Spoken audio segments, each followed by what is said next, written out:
പാലക്കാട് കാട്ടാന ആക്രമണത്തിൽ ഇതര സംസ്ഥാന തൊഴിലാളികൾക്ക് ഗുരുതര പരിക്ക്. മംഗലം ഡാം മേഖലയിൽ സ്വകാര്യ വ്യക്തിയുടെ തോട്ടത്തിൽ വെച്ചാണ് സംഭവം. മുന്നു, പിങ്കി എന്നിവർക്കാണ് പരിക്കേറ്റവരെ ആശുപത്രിയിൽ പ്രവേശിപ്പിച്ചു. വിവരങ്ങളുമായി അരുണാലത്തൂരുണ്ട്. അരുൺ, എപ്പോഴായിരുന്നു സംഭവം നടന്നത്? എന്തൊക്കെയാണ് വിശദാംശങ്ങൾ? പാലക്കാട് മംഗലം ഡാം കുഞ്ചിയാറപ്പതി അയ്യപ്പൻ പാടിയിൽ സ്വകാര്യ വ്യക്തിയുടെ തോട്ടത്തിൽ കുരുമുളക് പറിക്കുന്നതിനിടെയാണ് ഇത്തരം സംഭവം ഉണ്ടായത്.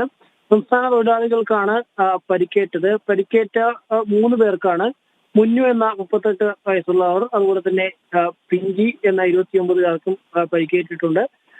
പരിക്കേറ്റവരെ നെന്മാറയിലെ സ്വകാര്യ ആശുപത്രിയിലാണ് പ്രവേശിപ്പിച്ചിരിക്കുന്നത്. പിങ്കിക്ക് അടിയന്തര ശസ്ത്രക്രിയ ആവശ്യമാണ് എന്നുള്ളതാണ് പറയുന്നത്. ഈ കുരുമുളക് പറിക്കുന്നതിനിടെ പെട്ടെന്ന് കാട്ടാന ഈ ഭാഗത്തേക്ക് എത്തുകയായിരുന്നു എന്നുള്ളതാണ്. ഈ പ്രദേശത്ത് ഈ കാട്ടാന ശല്യം രൂക്ഷമാണ് എന്നുള്ളതാണ് പ്രദേശവാസികൾ പ്രധാനമായിട്ടും പറയുന്നത്. പ്രത്യേകിച്ച് ഈ വേനലെടുത്തപ്പോൾ കാട്ടിൽ നിന്നും ആനകൾ ജനവാസ മേഖലകളിലേക്ക് എത്തുന്ന ഒരു സാഹചര്യമാണ് മംഗലം ഡാം മേഖലയിലാണെങ്കിലും ഈ കുഞ്ചിയാർപ്പതി മേഖലയിൽ പ്രത്യേകിച്ചും ഉള്ളത് എന്നുള്ളതാണ് നാട്ടുകാർ പ്രധാനമായും പരാതിപ്പെടുന്നത്. ശരി, അരുണാലത്തൂരാണ് പാലക്കാട് നിന്ന് വിവരങ്ങൾ നൽകിയത്.